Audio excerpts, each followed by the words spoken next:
बाल बोले कन्हैया मथुरा में आते ही जादूगर बन गया कि टेढ़ी मेढ़ी को सीधा कर दिया तूने। भगवान बोले इसीलिए तो आए हैं, दुनिया के जितने भी टेढ़े मेढ़े हैं सबको सीधा करके जाएंगे, समझ गए। और उसके बाद भगवान धनुषशाला में गए, धनुष उठाया, धनुष टूट गया, कंस को पता चला।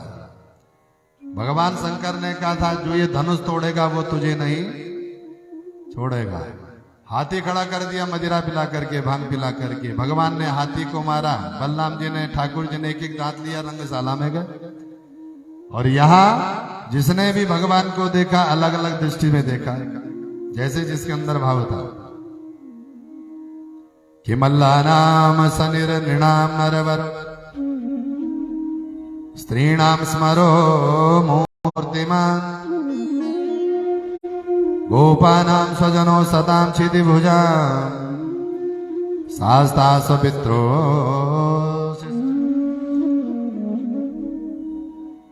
कि मृत्योर्भोजपते विराट विदुषाम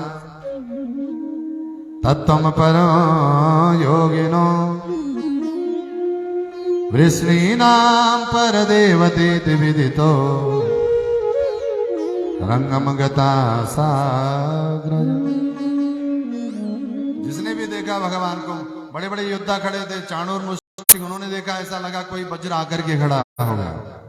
निर्णाम नरवरो, साधारण नर थे, उन्हें लगा नरवर आया है। साधारण स्त्रियां बैठी थी, उन्हें लगा साक्षात कामदेव आया है। बाल वालों को लगा ये हमारा कन्हैया है। कंस को लगा मेरी मौत आ गई है। वसुदेव देवकी बैठे थे, उन्हें लगा हमारा बेटा है। जाकी रही भावना जैसी प्रभु मुहूर्त देखी तिन तैसी। अलग अलग भाव में सबने दर्शन किया। यहां चाणूर मुश्तिक भगवान के साथ लड़ने लगे।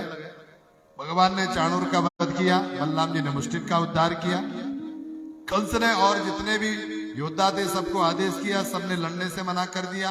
कंस को आवेश आया, उठता कंस, इससे पहले भगवान ने छलांग लगाई, मंच पर चढ़े, सिंहासन पर कंस के बाल पकड़े, मंच पर गिराया, केस खींचने लगे। कंस रोया, छोड़ छोड़ छोड़। क्यों मामा? अरे पीड़ा होती है, पीड़ा। भगवान ने कहा मामा काश ये बात तुझे उस दिन पता होती, जिस दिन तेरी बहन देवकी का विवाह हो रहा था, दुल्हन बनी अपनी देवकी बहन के तूने बाल पकड़ करके खींचे थे। उसने भी ऐसे रो करके कहा था भैया छोड़ दो। कौन है तू? नहीं पहचाना क्या मामा? हम देवकी के अस्तमलाल यानी तेरे काल। जैसे कहा कंस आवेश में आता, उससे पहले भगवान ने कंस को उठाया, मंच से जमीन पर पटका, छलांग लगाई, मुष्टिका का प्रहार किया और कंस का उद्धार हो गया। गुरु भक्त वत्सल भगवान की जय, नारायण भगवान की जय। कंस का उद्धार हो गया। उसके बाद फिर मां देवकी और वसुदेव जी से भगवान मिले। कैसा परिदृश्य रहा होगा, जरा विचार कीजिए। सुखदेव जी कहते राजन, किसी जीवा में ऐसी शक्ति नहीं जो इस दृश्य का वर्णन कर सके। हां, इतना जरूर लिखा है कि आज 11 वर्ष बाद कन्हैया जब मां देवकी से मिले तो 11 वर्ष बाद आज पुनः मां देवकी के स्तनों से दूध की धारा बहने लगी। साहब दुग्ध धारा बहने लगी। कन्हैया आए, प्रणाम मैया, चरणों में गिरते। उससे पहले मां देवकी ने कन्हैया को अंक से भर लिया और एक दूसरे को देखते देखते जैसे परावस्था में जाना होता है ना, मूर्छित से हो गए। वसुदेव जी खड़े थे, मां देवकी मूर्छित सी हो गई। ठाकुर जी ने मां को जगाया। मां, हे मां। मां देवकी ने आंखें खोली। कन्हैया ठीक है तू? ठीक हूं। प्रणाम बाबा। वसुदेव जी को प्रणाम किया। लाला, बाबा ठीक है आप? हाथ तू आ गया है ना, तो अब सब ठीक हो जाएगा। मिले मैया बाबा से और उसके बाद रथ यात्रा निकली, शोभा यात्रा निकली। कन्हैया को रथ पर बिठाया। शाम होने को आई, नंद बाबा आए, कन्हैया को कहा तैयार हो जा, आज परसों हो गई है, हमें लौटना है वृंदावन। कन्हैया ने कहा बाबा आप जाइए, हम फिर आएंगे। कहा फिर आएंगे? रथ खड़ा है, हमें अभी लौटना है। बाबा हमने कहा आप जाइए ना, हम फिर से आएंगे, फिर आएंगे। अब नंद बाबा ने प्रेमावेश में आकर के कन्हैया का कान पकड़ना चाहा ना, तो ऐसे कन्हैया ने नंद बाबा का हाथ पकड़ा, छटका दिया। हे भैया, हे बाबा, काहे बार बार कहते, हमने कह दिया आप लोग जाइए, हम फिर आएंगे, तो काहे नहीं मानते? लाला, तेरी मां तेरी राह देख रही होगी। बाबा सुनो, जितने मैया बाबा आप हमारे हैं, उतने ही मैया बाबा हमारे वसुदेव देवकी भी हैं। कुछ दिन उनको भी सेवा करने दीजिए ना। जैसे कन्हैया ने ये बात कही, सो नंद बाबा स्तब्ध हो गए। लाला, का कही तूने? तू वसुदेव देवकी का बेटा है। बाबा हमने कहा आप जाइए। नंद बाबा मूर्छित होकर के जमीन पर गिर पड़े। साहब ग्वाल बाल साथ में थे, कन्हैया के पास आए। मधुमंगल चरणों में बैठ गया। कन्हैया सुनना, मैं तेरे से कभी हारा नहीं हूं, तुझे पता है। हारा भी रहा तो मैंने कभी हार नहीं मानी तुझसे, पर आज ये मधुमंगल तुझसे हार मानता है। लौट चलना वापस, कि ब्रिज में लौट चलो घनश्याम, पांव पढ़ूं मैं तोरे। लौट चलना। कि सूनी यमुना सूना मधुबन, कि सूना ब्रिज का कण कण रे। कन्हैया तेरे बिना सब सुना हो जाएगा, तू जानता है ना।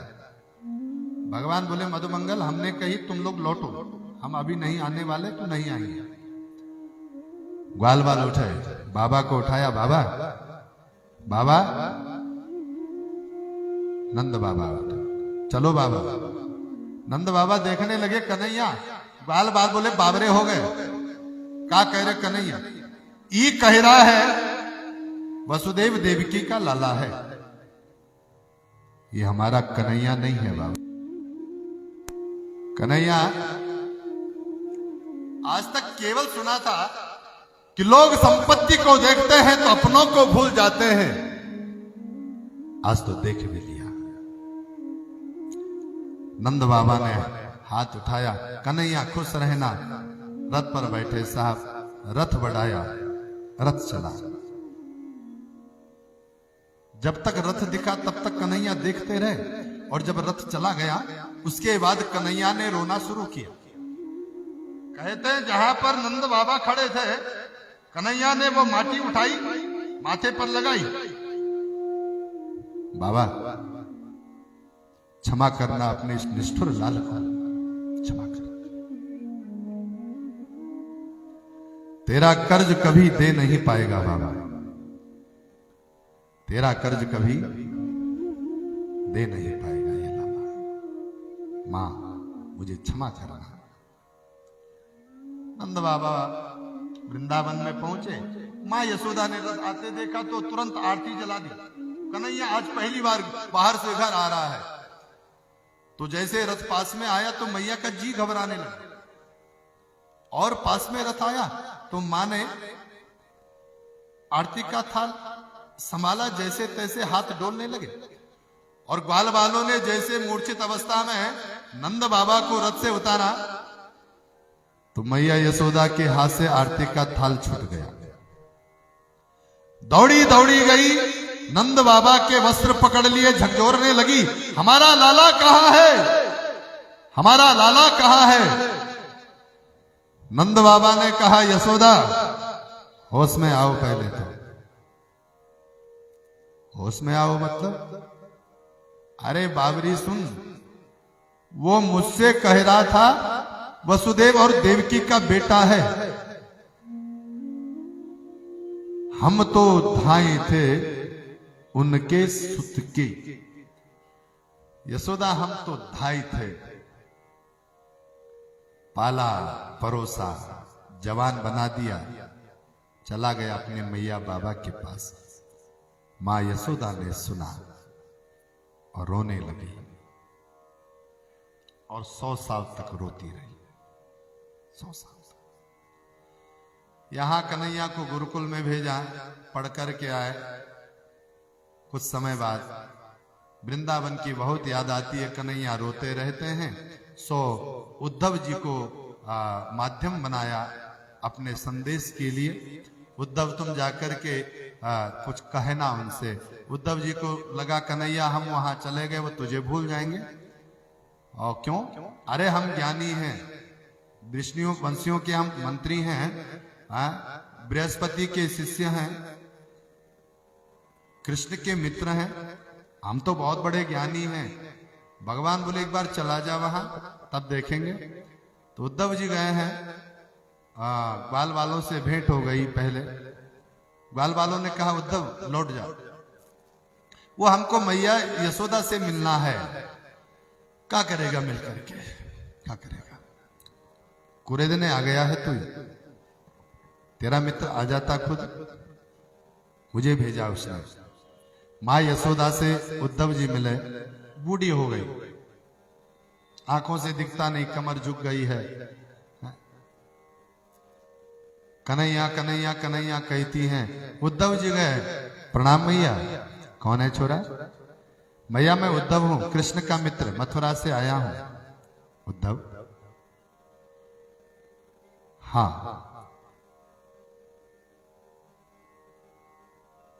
इतने में नंद बाबा आ गए। यशोदा कौन है? उद्धव है, कहता है मथुरा से आया है, कृष्ण का मित्र है। नंद बाबा पास में आए, हां मैं जानता हूं उद्धव को। प्रणाम बाबा। उद्धव? जी बाबा। हमारा लाला ठीक है? हाँ बाबा। कभी याद करता है हमें या नहीं? नंद बाबा की आंखों में आंसू देखे उद्धव ने साहब, तो उद्धव जी रोने लगे। बाबा सच कहें, कन्हैया आपके विरह में, आपके वियोग में रो रहा था तो मुझे भेज दिया उसने। मैं जब ही आया हूं। नंद बाबा ने यशोदा को देखा, यशोदा हमारा बेटा हमें याद करता है। उद्धव कह रहा है। रात भर बीत गई साहब बात करते करते। उद्धव जी ने समझाने की कोशिश की कि न माता न पिता तस्य न भ्रात्रा न पे बांधव, उसके न मैया है न बाबा है न बंधु बांधव होते हैं, वो तो परब्रह्म है। मैया यशोदा ने कहा उद्धव एक बार कहा है तूने, ये बात दोबारा मत कहे ना। तू कहता है उसके मैया बाबा नहीं। उद्धव आंगन में ये पेड़ देख रहा है, इस पेड़ के पास खड़े होकर के दिन में सैकड़ों बार मुझे मैया मैया मैया कह करके पुकारता था वो, इन्हें बाबा बाबा कह करके पुकारता था, और तू कहता है उसके माता पिता नहीं होते। दोबारा मत कहना उद्धव। तू कहता है उसका शरीर नहीं। उद्धव, उंगली पकड़ के चलना सिखाया है मैंने उसे। तू कहता है उसमें भावनाएं नहीं होती। उद्धव, कान पकड़ा था मैंने उसका तो कांपने लगा था वो। रस्सी से बांध दिया था मैंने उसे एक दिन, रस्सी से बांध दिया था। उद्धव जी कुंजन में गए और कुंजन में जाकर के वृक्ष की ओट में कोई भौरा आया चरणों में, तो गोपियों ने उस भौरे को देखा तो एक गीत गाया जिसका नाम है भ्रमर गीत। कि मधुपकित बबंधो मास्पृशांग्रिम सपत्न्या कचुविलुलित माला कुंकुमस्मश्रुभिर् कि बहतु मधुपतिस्तन माननीना प्रसाद यदु सदस्य विडम्यो यस्य दूतस्त्वमी। गोपियां बोले, ए भौरे निकल यहां से, तू कृष्ण का दूत होगा। दूसरी बोली, क्यों ऐसा कहती? अरे वो भी काला है और ये भी काला है। भौरे को कह रहे, हम देख रहे हैं तेरी मूंछों पर पुष्पराग लगा है। कृष्ण ने जब मथुरा की गोपियों के साथ रमण किया होगा तो रमण करते समय गोपियों के हृदय से कृष्ण के चरणों में पुष्पराग लगा होगा, और तूने आते हुए जब कृष्ण के पांव छुए होंगे तो तेरी मूंछों पर भी पुष्पराग लगा है। निकल यहां से। उद्धव जी सुन रहे थे ये बात पेड़ की ओट में। उद्धव जी को लगता था गोपियां ज्ञानी है, लेकिन ये श्लोक जब सुना साहब तो उद्धव जी के ज्ञान की सीढ़ियां खिसकने लगी। इतनी बड़ी ज्ञानी गोपियां, जहां तक उद्धव की कल्पनाएं नहीं जा सकती वहां गोपियों ने श्लोकबद्ध उसे कर दिया साहब। गोपियां अपना अपना सपना सुनाने लगी। एक कहती हमने देखा, हमने दूसरी कहती, और उसके बाद उद्धव जी गए, सबको प्रणाम किया, राधा आदि से भेंट हुई, समझाया, अरे कब तक रोती रहोगी, कब तक रोती रहोगी, जब तक कन्हैया नहीं आ जाएंगे। अरे मन निर्गुण में लगाओ गोपियों। गोपियां बोली, उद्धव मन कितने होते हैं? उद्धव जी बोले, एक होते हैं। गोपियां बोली, वही तो हम कह रहे हैं, हमारे पास भी एक ही मन था, सो वो चला गया है कृष्ण के साथ। कि उधो मन न भयो दसवीं, एकम थो सो गयो श्याम संग को आराधे। मंत्र हमारे पास चला गया है, अब तुम्हारे पास कोई मन मिले तो हमें दे देना, हम निर्गुण में लगाएंगे। बड़ा समझाया। फिर राधा के चरणों को देख करके फिर कहते समाधि लग गई। 6 महीने तक ऐसे लेटे रहे रज में ब्रिज की। फिर 6 महीने बाद जब लौट करके आए ना मथुरा, तो कन्हैया झरोके में हंस रहे थे, उद्धव जी रो रहे थे। ए उद्धव, काहे रो रहा है? कन्हैया, तेरी मैया बूढ़ी हो गई है। सुन बाबरे, जब से तू वृंदावन छोड़ के आया है ना, तब से राधा सोई नहीं है।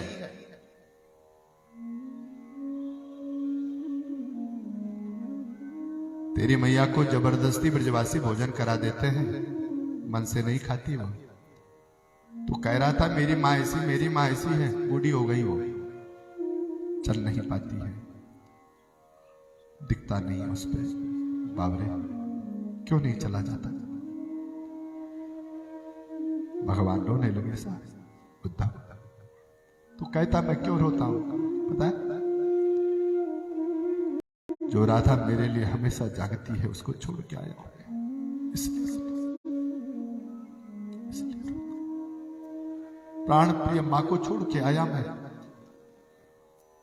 बाबा को कहा था ना उस दिन, हम वसुदेव देवकी के बेटा है, तो बाबा मूर्छित होकर के गिर पड़े थे। उद्धव कैसे कुछ कहता, मैं चुप हो गया। उन्हें नहीं छोड़ता तो धर्म की स्थापना नहीं होती ना उद्धव, धर्म की स्थापना नहीं होती।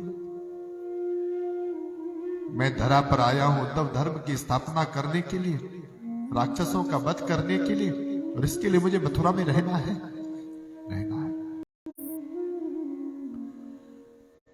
यहां कंस की दो पत्नियां हैं, अस्ति और प्राप्ति। भगवान ने कंस को मारा, दोनों अपने पिता के पास चली गई, जरासंध के पास। जरासंध को पता चला कृष्ण ने हमारे दामाद को मार दिया, आक्रमण किया मथुरा के ऊपर। 17 बार भगवान हारे, इसलिए हारे कि हम कहां दुष्टों को ढूंढते रहेंगे। जरासंध सेना लेकर के आता, भगवान सारी सेना को मार के जरासंध को छोड़ देते। अब ये फिर वापस जाता, वहां से फिर दुष्टों की सेना लेकर के आता, भगवान फिर सेना को मारते, इसको छोड़ देते, फिर से सेना सारे दुष्टों को इकट्ठा करके लाता एक जगह पर। 18वीं बार भगवान हार गए। ब्राह्मणों का निवेदन था प्रभु हार जाना है, क्योंकि ब्राह्मणों को बिठाया पूजा में, और जरासंध ने कहा ब्राह्मणों से अगर मैं हार गया तो तुम मारे जाओगे। जरासंध चला गया, ब्राह्मणों ने किसकी पूजा, किसकी पाठ, किसका जप, किसका तप, कुछ नहीं किया। माला वाला किताब उताब बंद कर दिए, हाथ जोड़े, ठाकुर जी आप जीत गए तो हम मर जाएंगे, बस इतना सोच लो। भगवान ने सुन ली। ध्यान दीजिए, जरासंध ब्राह्मणों के प्रति श्रद्धा रखता है, और जो ब्राह्मणों के प्रति श्रद्धा रखता है उसके लिए भगवान हार भी जाते हैं। समझ रहे हैं? हाँ, यहां श्रद्धा रखता है जरासंध। ब्राह्मणों ने कुछ नहीं किया, न माला जपी ना पाठ किया, बस इतना कहा सो भगवान ने सुन लिया। ब्राह्मणों का वध हो जाएगा इसलिए जीतना नहीं। बलराम जी बोले कन्हैया या बार तो जरासंध को भी मार देंगे। दाऊ भैया कैसी बात करते हैं, वहां ब्राह्मणों के प्राण संकट में हैं तो क्या करें? बोले भागो। कहां से? बोले रण से। कन्हैया दुनिया का कहेगी? बोले रण छोड़ कहेगी। और भगवान रण छोड़ के भागे, और एक नया नाम मिला, क्या? बोलो रण छोड़ भगवान की जय। रण छोड़ नाम मिला, और उसके बाद पर्वत पर चढ़ गए। कहते हैं जरासंध ने पर्वत के चारों तरफ से आग लगा दी। बलराम जी ने देखा कन्हैया अब कहां जाएं? दाऊ भैया नीचे देख रहे हो क्या है? समुद्र है। हाँ, विश्वकर्मा को पहले आदेश कर दिया था द्वारिका बना करके रखना। सो भगवान ने बलराम जी के साथ समुद्र में लगाई छलांग, और तैरते तैरते द्वारिका में पहुंच गए और बन गए द्वारिका धीस भगवान की जय। यहाँ योग माया से सभी यदुवंशियों को लेकर के द्वारिका पहुंचे, और वहां बलराम जी का विवाह रेवती के साथ हुआ। ठाकुर जी ने सोचा भैया आज से पहले अपना घर द्वार नहीं था, अब तो अपना घर हो गया है, द्वारिका अपना घर हो गया है, पर घर में जो सबसे जरूरी चीज है वो अभी है नहीं। क्या? घर में सबसे जरूरी जो चीज होती है वो क्या होती है? घरवाली। हाँ, आ रही है। क्या क्या होती है? गृहिणी होती है, गृहिणी। देखो घरवाली अलग बात है, पत्नी भी अलग बात है। कुछ घरवाली होती है जो घर के सारे बक्से उक्से पे अपना राज चलाती है। एक पत्नी होती है जो 24 घंटा डंडा लेके घूमती है, समझ रहे? और एक होती है गृहिणी, समझ रहे? नो गृहम गृह मित्याहु गृहिणी गृह मुच्यते। घर को घर नहीं कहते। किसको घर कहते हैं? गृहिणी को घर कहते हैं। भाई आपके पति का कोई मित्र आपसे मिलने आया, और जैसे आया सो आपकी पत्नी आई, प्रणाम भैया, कैसे हैं? बढ़िया है भाभी। भैया पानी गरम दे दूं थोड़ा सा करके? हाँ गुनगुना भाभी। चाय में मीठा डालूं या नहीं? हाँ देख लीजिए। सुनो भैया, पिछली बार आप आए बिना नाश्ते के चले गए थे, इस बार नाश्ता करके जाएंगे आप? बस बनना है नाश्ता, बिना नाश्ते के नहीं जाना। भाभी इच्छा नहीं है, अभी नाश्ता करके ही मैं आया। भैया कैसी बात करते हैं आप? बस इतना कह करके जो भैया आए थे ना, उन्होंने कहा नहीं भाभी चलेंगे।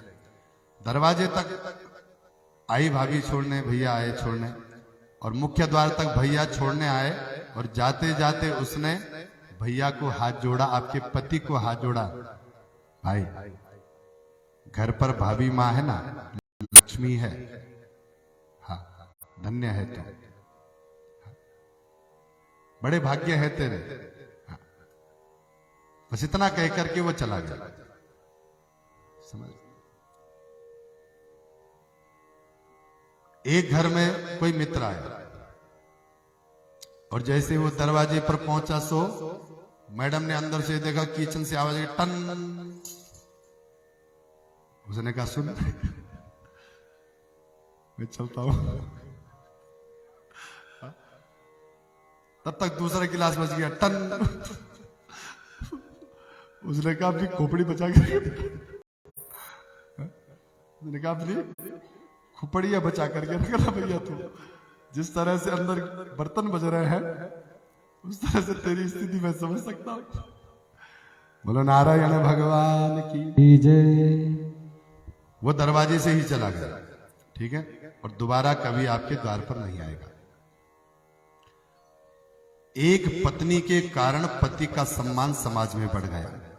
लोग आपके पति को हाथ जोड़ने लगे, आपको जोड़े नहीं जोड़े अलग बात, लेकिन आपके पति को हाथ जोड़ने लगे, और एक पति का अपमान होने लगा समाज में। भैया खोपड़ी बचा के रखना। समझ रहे? तो घर को घर नहीं, गृहिणी को घर कहते हैं। घर में गृहिणी होनी चाहिए, आप मुस्कुराते हुए रहने चाहिए। विपदा सबके जीवन में है, कष्ट भी सबके जीवन में है, पर स्मरण रखो, द्वार पर कोई आता है तो उस समय मुंह मत निकालो, मुस्कुराओ उस समय। नहीं तो जैसे कोई है मुंह फुला, कभी नमक ज्यादा, कभी तेल ज्यादा। बेचारा बैठेगा 1-2 घंटे, जैसे भी सोचेगा हमको किसी ने जेल में जैसे बांध के रखा है। आपका व्यवहार अच्छा होना चाहिए, विशेषकर नारियों को कह रहे हैं। आपको गृहिणी बनना है, ठीक है। आप गृहिणी बनती हैं तो आपका सम्मान तो होता ही होता है, आपके परिवार का सम्मान भी होता है, ठीक है। स्त्री घर की लक्ष्मी होती है। आपको इस बात का ध्यान रखना चाहिए कि मेरे पति की सामर्थ्य कितनी है, ठीक है। और नहीं तो बेचारा पति दिन भर काम करके शाम को 1000 रुपए कमा के लाया, और आप इतने में दिन में मॉल में जाकर के 4000 रुपए खर्च करके आ गए। बेचारा खोपड़ियां फोड़ेगा क्या? ध्यान रखना चाहिए ना, सहयोगी बनना चाहिए एक दूसरे की। तो भगवान ने विचार किया अब हमें ब्याह करना चाहिए। तो व्यवस्थाएं बनी। कुंडिनपुर के राजा भीष्मक की एक बिटिया है जिसका नाम है रुक्मणी। 5 भाई हैं, सबसे बड़ा भाई है रुक्मी। भीष्मक ने कहा बेटा बहन जवान हो गई तुम्हारी, भाई कहीं रिश्ता देखो इसके लिए। पिताजी कहने में देर कर दी आपने, हम तो रिश्ता पक्का करके आ गए इसका। किसके साथ? वो जरा क्या नाम, शिशुपाल के साथ। परसों बारात आ जाएगी। रुक्मणी को पता चला, सो फूट फूट करके रोने लगी महल में जाकर के। भाभीओं ने कहा काहे रो रही है? देखो ना भाभी, भैया ने हमारा ब्याह पक्का कर दिया, हमारी शादी पक्की कर दी है। भाभीओं ने कहा क्यों? शादी तो करनी है ना, कुंवारी थोड़ी रहेगी यहाँ। नहीं नहीं भाभी बात वो नहीं है। तो क्या बात है? बोले बात यह है कि हमने मन से कृष्ण को पति बना लिया, शादी करेंगे तो कृष्ण से, नहीं तो ब्याह ही नहीं करेंगे। तो भाभी बोली रो काहे रही है? रुक्मणी बोली अब रोए नहीं तो क्या करें भाई बता। कह रहे परसों बारात आ जाएगी। तो भाभी ने कहा तुरंत उसको टेलीफोन कर। तो जमाने टेलीफोन तो होते नहीं थे, तो चिट्ठी लिख दी रुक्मणी ने। एक पंडित जी के हाथों में चिट्ठी दी। पंडित जी जल्दी जाकर के दीजिएगा। भगवान द्वारिका में बैठे थे सभा में। पंडित जी गए, प्रणाम प्रभु। पंडित जी पाए लागो कैसे आना हुआ? वो रुक्मणी की चिट्ठी आई, बांचिए क्या लिखा है। आपकी चिट्ठी है, कोई बात नहीं, बांचिए ना। तो पंडित जी चिट्ठी वाचने लगे कि श्रुत्वा गुणान् भुवन सुंदर शृण्वतां ते निर्विश्य कर्ण विवरे हरतोंग ताप कि रूपम दृशादृशिमता मखिलार्थ लाभम् त्वय्यच्युतो विसति चित्तमपत्रपम्। पंडित जी चिट्ठी वाचने लगे और रुक्मणी ने जब चिट्ठी लिखी तो चिट्ठी में सबसे पहले संबोधन लिखा जाता है। तो रुक्मणी ने संबोधन लिखे, परम पूजनीय, वंदनीय, आदरणीय। तो रुक्मणी ने सोचा क्या लिखूं, परम पूजित नहीं, शब्द बनता नहीं है, आदरणीय नहीं, वंदन नहीं, प्रिय नहीं, डियर नहीं, क्या लिखा? सुंदर। क्या लिखा? बोलो क्या लिखा? एक बात बताएं आप, अगर किसी को अपना बनाना है तो उसकी स्वरूप की बड़ाई कर दो। आप दिखते बहुत अच्छे हैं, 2 मिनट में वो आपका हो जाएगा। तो रुक्मणी ने सोचा ये टोटका अपना लेता है। तो रुक्मणी ने लिखा, हे सुंदर,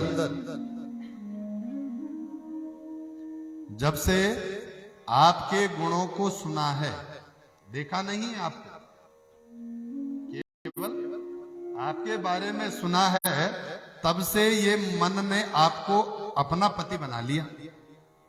अब चिट्ठी लिखने का कारण यह है कि हमारे भैया ने हमारा ब्याह पक्का कर दिया शिशुपाल के साथ। कह रहे हैं परसों बारात आ जाएगी। अब आप ध्यान से सुनो, अगर आप आ गए तो हम ब्याह करेंगे,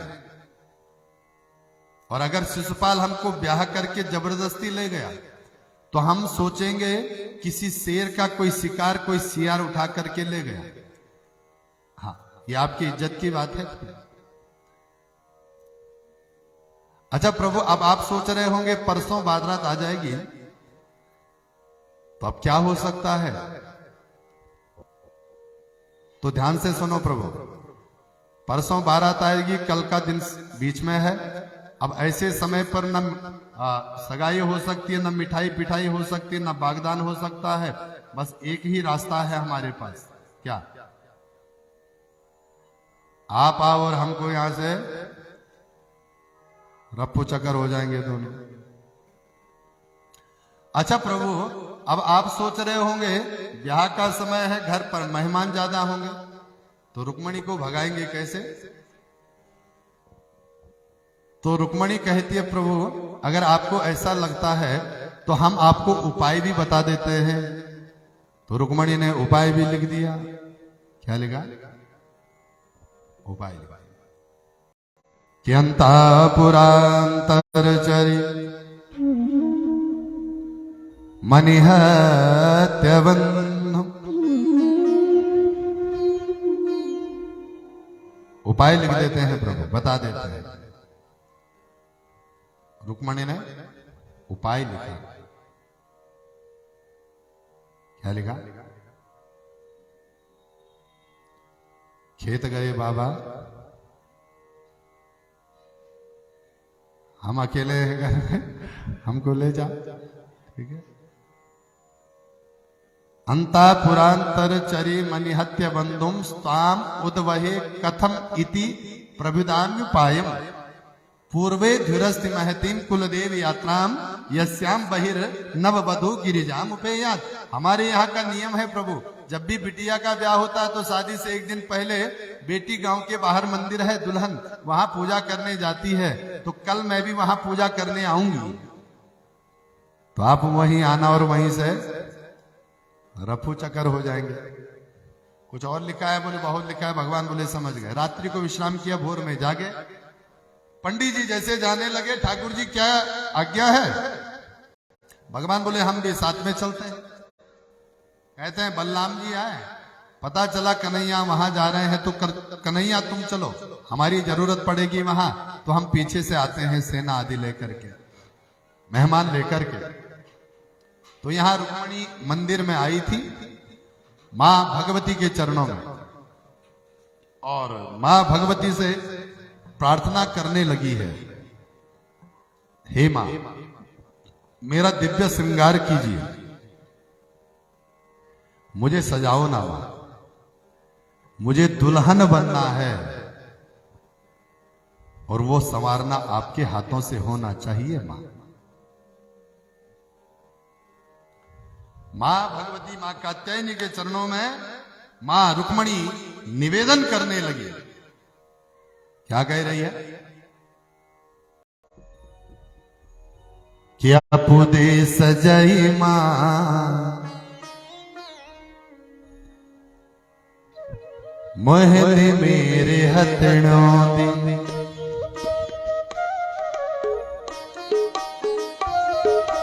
अपोते सजाई मां, अपोते सजाई मां मेहंदी मेरे हथड़ों, अपोते सजाई मां मेहंदी मेरे हथड़ों दे, अपोते सजाई मां मेहंदी मेरे हथड़ों दे, अपोते सजाई मां मेहंदी मेरे हथड़ों दे, अपोते सजाई मां मेहंदी मेरे हथड़ों, अपोते सजाई मां मेहंदी मेरे हथड़ों दे, अपोते सजाई मां, अपोते सजाई, अपोते सजाई मां, अपोते सजाई मां, अपोते सजाई मां, अपोते सजाई मां, अपोते, अपोते सजाई मां मेहंदी मेरे हथड़ों दे, अपोते सजाई मां मेहंदी मेरे हथड़ों दे, अपोते सजाई मां नथुली मेरे नकड़ों, अपोते सजाई मां नथुली मेरे नकड़ों दे, अपोते सजाई मां नथुली मेरे नकड़ों, अपोते सजाई मां नथुली मेरे नकड़ों दे,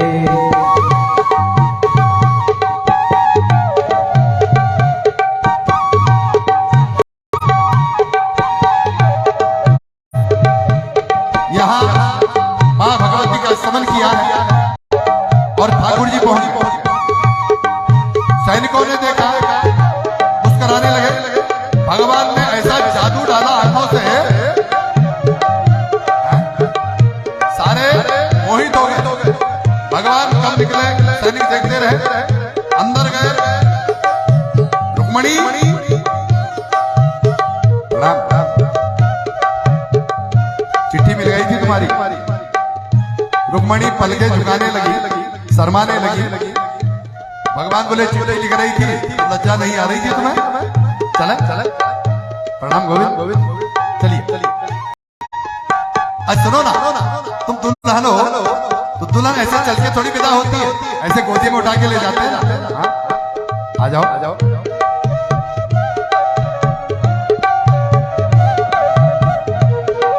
ऐसे गोदी में लिया रुक्मणी को भगवान की यदा खंड कलह से उस्वरा। सुखदेव जी कहते हैं राजन भगवान के हाथों में रुक्मणी शोभायमान हो रही है, जैसे कमल पर बैठा हुआ राजा। धीरे धीरे रुक्मणी को लेकर के भगवान पहुंचे, रथ पर बिठाए। सैनिक देख रहा, कितना सुंदर लग रहा। रथ भगाया, सैनिक को रुक्मणी का एक बोला ले गए। क्या बोला? ले गए, ले गए। बोले जिसने ले जाना था वो ले गए। हल्ला मच गया। रुक्मणी को पता चला, तुरंत सेना लेकर के पहुंचे, भगवान कृष्ण को घेर लिए। रुक्मणी बोली कन्हैया गड़बड़ है, हम अकेले हैं, भैया लाखों सैनिकों को लेके आए हैं, चिंता मत करो ना। अब बात चल ही रही थी, इतने में बलराम की सेना लेकर के आ गए। युद्ध हुआ, रुक्मी परास्त हुआ। भोजकट नाम का नगर इसने बसाया। पिताजी ने पत्र भेजा ससुर जी ने, कन्हैया ब्याह करना है तो भगा का है, इधर आओ वापस, बढ़िया ब्रह्म विधि से विवाह होगा। और फिर वापस बुलाया बुलाया साहब और वापस बुला करके फिर आचार्य गण ब्याह पढ़ने लगे। आचार्य गण ब्याह पढ़ने लगे, शादी होने लगी और रुक्मणी की सहेलियां गाली देने लगी। किसको? जीजाजी को। किसको? पहले के जमाने गाली देते थे। क्यों साहब? ऐसे छाजे में 3, 4, 5, 7 देवियां बैठती थी और वहां से एक लड़के की तरफ से एक शकुनी होता था, कुलद्रोही जिसको कहे, कुलद्रोही। वो आके सबके नाम बताता था, चाचा का नाम ये है, तब चाचा को गाली मिलती। तो यहाँ रुक्मणी की सहेलियां गाली देने लगी कि मुकुट धर सांवरे रे लाला द्वीपन के जाए। कन्हैया, हमने सुना है तुम्हारे 2 पिताजी हैं। एक सहेली बोली ऐसा मत बोल, जीजाजी नाराज हो जाएंगे। दूसरी सहेली बोली अरे काहे नाराज हो जाएंगे, सच्ची में इनके 2 पिताजी हैं। सच्ची? एक बाप मथुरा बसो रे लाला दूजो गोकुल गा।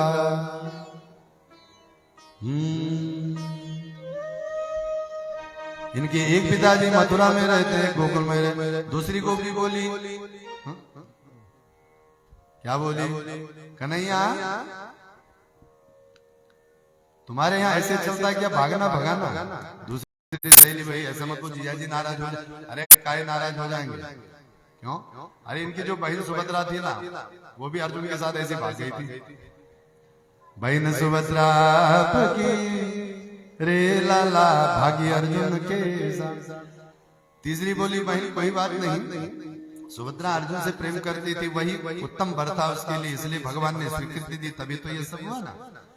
पर कन्हैया एक बात बताओ, क्या वो नंद बाबा गोरे हैं, यशोदा मैया गोरी है, देवकी मैया गोरी, वसुदेव जी गोरे हैं, बलराम जी गोरे हैं, रोहिणी मैया गोरी है, तुम काले कैसे हो गए? गोरे है वसुदेव देवकी रे लाला, गोरे है बलराम। कि तुम काले कहां से हुए रे लाला, क्या तेरी पहचान? तुम काले कैसे हो गए? 100 सहेलियां गाली देने लगी और धीरे धीरे सब मंगल गाने लगे और बारात आने का समय होने लगा और उससे पहले सापटा वाले आ गए बरडाली लेकर के। प्रेम से बोलो राधे। सापटा वाले आ जाओ भाई, चिंडी भी लाना, चिंडी।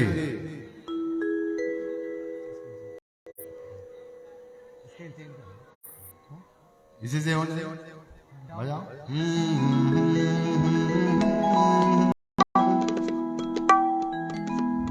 देना होया खोवी का गानी सा, देना होया मोरी का नारेणा।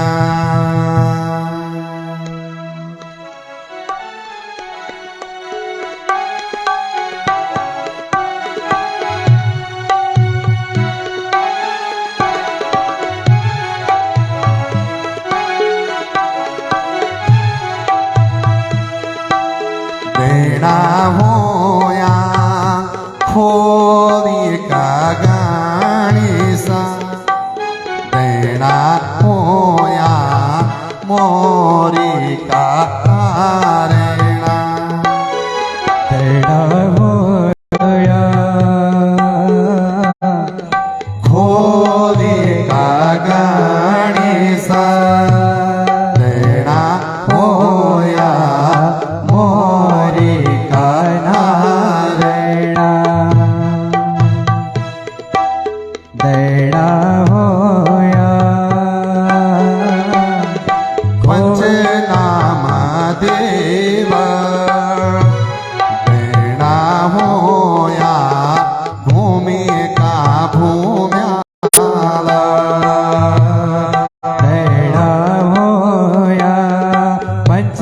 नम देवा तेरा होया भूमि का भूम्यावा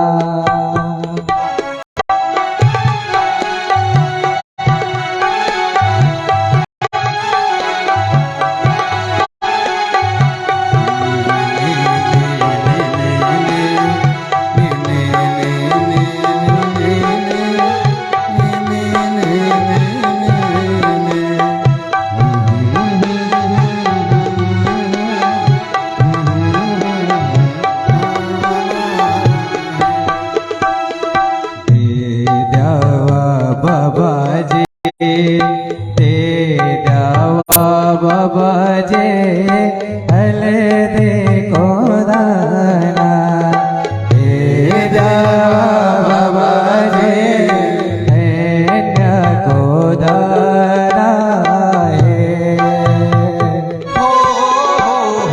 ते द्यावा बाबाजी ते द्यावा बाबा अच्छा सुनो सुनो